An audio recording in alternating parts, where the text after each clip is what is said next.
Hi! చాలా ఈజీగా చేసుకునే పుదీనా లెమన్ రైస్ రెసిపీ ఈరోజు చూద్దాము.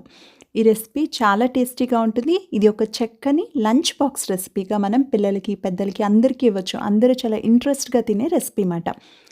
సో, ఈ రెసిపీకి ఏం చేయాలంటే నేను రెగ్యులర్‌గా యూజ్ చేసే రైస్ సోనా మసూరి రైస్ అది తీసుకున్నాను.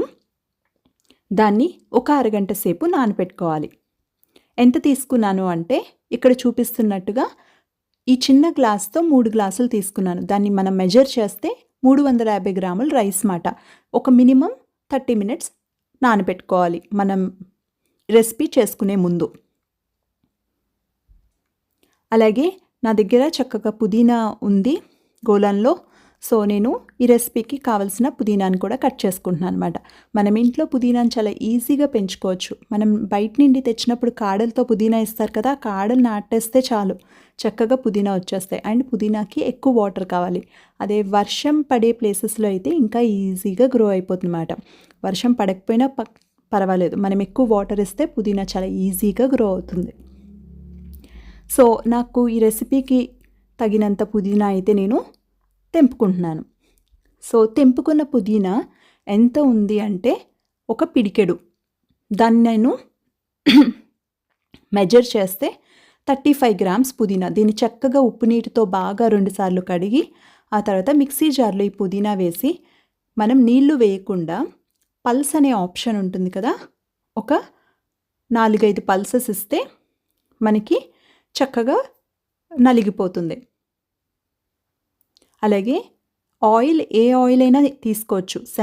వేరుశనగ నూనె కానీ, నువ్వుల నూనె కానీ, లేకపోతే సన్‌ఫ్లవర్ ఆయిల్ కానీ చాలా తక్కువ ఆయిల్ తీసుకొని ఒక 2 స్పూన్ల ఆయిల్ తీసుకొని ఆయిల్ వేగిన తర్వాత మనం మిక్సీ చేసి పెట్టుకున్న పుదీనా, అలాగే ఒక 3 పచ్చిమిరపకాయలు. ఇక్కడ వేసిన పచ్చిమిరపకాయలు కూడా ఎక్కువ స్పైసీ కాదు. నేను ఈరోజైతే గ్రౌండ్‌నట్ ఆయిల్ తీసుకున్నాను. ఏ ఆయిల్ అయినా తీసుకోవచ్చు.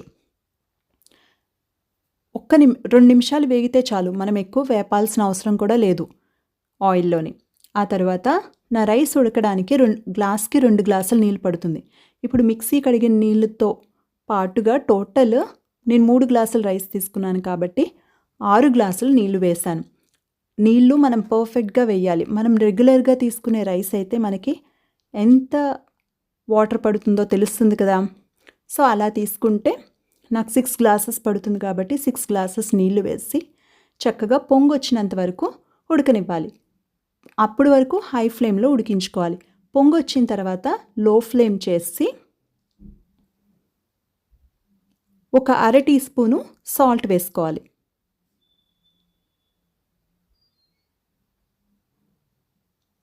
సాల్ట్ వేసుకొని చక్కగా కలిపి మూత పెట్టి రైస్ బాగా ఉడికిపోయినంత వరకు ఉడికించుకోవాలి. ఇప్పుడు నా రైస్ ఉడికిపోయింది. ఒకసారి నేను చెక్ చేసుకుంటున్నాను. ఇప్పుడు ఏం చేయాలంటే స్టవ్ ఆఫ్ చేసేసి అదే పొయ్యి మీద ఒక 10 నిమిషాలు మూత పెట్టి అలా ఉంచేయాలి. 10 నిమిషాలు పోయిన తర్వాత మూత తీసి ఒక 20 నిమిషాలు చల్లారనివ్వాలి. నేనేమీ కలపటం లేదు. జస్ట్ మూత తీసి వదిలేసాను అంతే. ఇప్పుడు 2 నిమ్మకాయలు, ఇవి గ్రీన్ కలర్‌లో ఉన్నాయి కదా! వీటిని లైమ్ అంటారు. ఇవి కొంచెం ఎక్కువ పులుపు ఉంటాయి అంతే. సో, మీరు ఏ నిమ్మకాయలైనా తీసుకోవచ్చు. నేను 2 నిమ్మకాయలని చక్కగా పిండేశాను.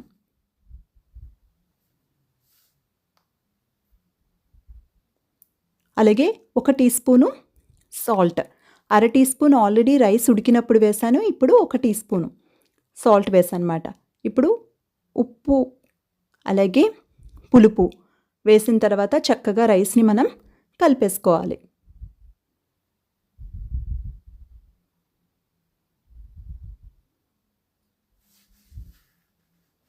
ఇప్పుడు దాన్ని నేను పక్క పొయ్యి మీద మార్చుకొని తాలింపు వేసుకోవడానికి ఒక గిన్నె పెట్టుకొని అందులో మళ్ళీ నేను గ్రౌండ్‌నట్ ఆయిలే యూజ్ చేస్తున్నాను. కొంచెం ఆయిల్ వేసుకోవాలి. పోపుకు సరిపడినంత ఆయిల్.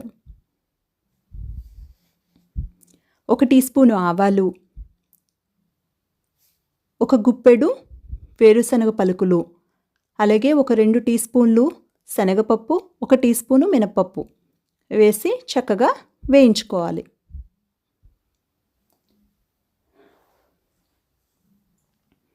అవి వేగిన తర్వాత కొన్ని కరివేపాకు రెబ్బలు. నేను కరివేపాకు రెబ్బలనైతే తుంపి వేశాను. సో దట్ ఏరకుండా కలిసిపోతాయని చెప్పి, అలాగే ఒక 2 ఎండుమిరపకాయలు. ఇక్కడ వేసిన ఎండుమిరపకాయలు కూడా ఎక్కువగా స్పైసీగా ఉండవు, మీడియం స్పైస్ ఉండే 2 ఎండుమిరపకాయలు. మనకు టోటల్ కారం ఇంతే ఈ రైస్కి. 3 పచ్చిమిరపకాయలు వేసాను, మీడియం స్పైస్వి, అలాగే 2 ఎండుమిరపకాయలు, అలాగే కొంచెం ఇంగువ, అలాగే కొంచెం పసుపు. ఎంత అంటే పావు టీ స్పూన్లో సగం, 2 కూడా పావు టీ స్పూన్లో సగం పసుపు, పావు టీ స్పూన్లో సగము ఇంగువ వేసి తాలింపుని చక్కగా అన్నంలో వేసి నీట్గా కలుపుకోవాలి అన్నమాట. మొత్తం ప్రతి మెతుక్కి తాలింపు అంటుకున్నట్టుగా చక్కగా కలుపుకొని అంతా కలిసిపోయిన తర్వాత మనం పులుపు ఉప్పు ఒకసారి చెక్ చేసుకోవచ్చు. ఈ క్వాంటిటీకి అయితే పులుపు ఉప్పు నేను వేసింది సరిపోతుంది. బట్ మీరు తీసుకునే నిమ్మకాయలు తక్కువ పులుపు ఉండొచ్చు కదా, సో మనం ఎప్పుడైనా యాడ్ చేసుకోవచ్చు, నిమ్మకాయ కాబట్టి.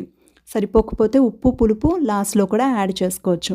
బాగా కలుపుకొని సర్వ్ చేసుకుంటే అంతే, చాలా టేస్టీగా ఉండే పుదీనా రైస్ రెడీ మాట.